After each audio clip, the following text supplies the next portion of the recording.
സ്വഭാവവും മനോഭാവവും എന്ന വിഷയത്തെക്കുറിച്ചുള്ള ചർച്ചകളാണ് ഇന്ന് നടന്നുകൊണ്ടിരിക്കുന്നത്. സ്വഭാവം എന്നത് മനുഷ്യൻ്റെ ജൈവികതയുമായി ബന്ധപ്പെട്ട ഒരു കാര്യമാണ്. മനോഭാവമാകട്ടെ വ്യക്തിയുടെ ഭൗതിക സ്വഭാവവുമായി ബന്ധപ്പെട്ട ഒരു കാര്യമാണ്.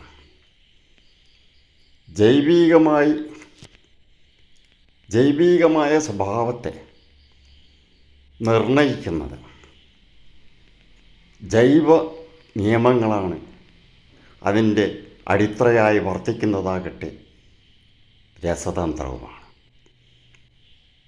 എന്നാൽ ഭൗതികമായി നിലനിൽക്കുന്ന വ്യക്തിയുടെ മനോഭാവമാകട്ടെ അവയെ നയിക്കുന്നത്